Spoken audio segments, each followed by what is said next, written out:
2월 6일 법률방송 러투데이 시작하겠습니다. 첫 소식입니다. 이재용 삼성전자 부회장 집행유예 석방 항소심 판결을 두고 청와대 국민청원 게시판엔 해당 판사를 파면하라는 청원이 쇄도하는 등 거센 후폭풍이 일고 있습니다. 관련해서 민변과 참여연대 등 시민단체들이 항소심 판결을 조목조목 비판하는 긴급 기자회견을 열었는데 장한지 기자가 핵심 쟁점에 대한 공방을 정리해봤습니다. 뇌물죄 성립의 전제는 부정한 청탁과 대가성입니다. 이번 사건에선 이재용 부회장의 경영권 승계 작업이 청탁의 대상이자 대가입니다.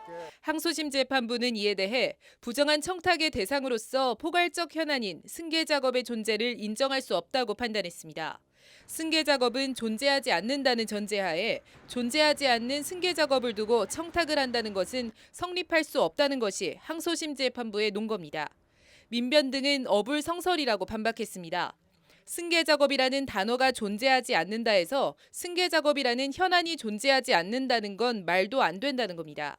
승계 작업 없이는 삼성물산 제일모직 합병에 부당한 압력을 행사한 혐의로 징역 실형 판결을 받은 문형표 전 보건복지부 장관 등의 항소심 재판 결과를 설명할 수 없다는 겁니다.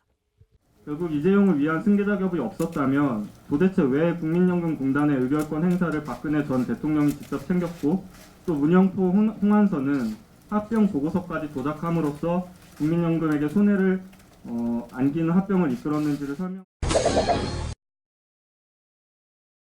1심보다 뇌물 공여 액수 판단이 훨씬 낮아지긴 했지만 항소심 재판부도 승마 지원 용역비 36억 원은 뇌물로 판단했습니다. 수십억 원의 뇌물을 공여했음에도 집행유예로 풀려날 수 있었던 건 재판부가 이 부회장을 적극적 뇌물 공여자가 아니라 강요 피해자로 판단했기 때문입니다. 이 사건은 대한민국 최고 권력자가 삼성 경영진을 겁박하고 피고인들은 박 전 대통령과 최순실의 요구를 거절하지 못하고 거액의 뇌물 공여로 나아간 사건이라는 것이 재판부 판단입니다. 이렇게 판단하면서 정경유착은 이 사건에서 찾을 수 없다고 한 항소심 재판부에 대해 민변 등은 달을 가리키는데 손끝만 본 판결이라고 비판했습니다.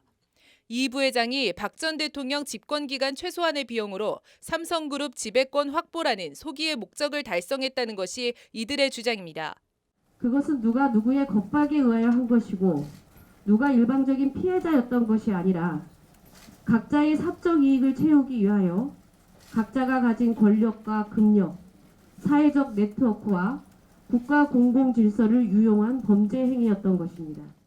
민변 등은 이 밖에도 승마 지원 용역비로 해외로 빼돌린 36억 원에 대해 뇌물과 횡령 혐의를 유죄로 인정하면서도 정작 형량이 가장 높은 재산 국외 도피 혐의에 대해선 무죄를 선고한 점 등 항소심 재판부 판결을 조목조목 비판했습니다.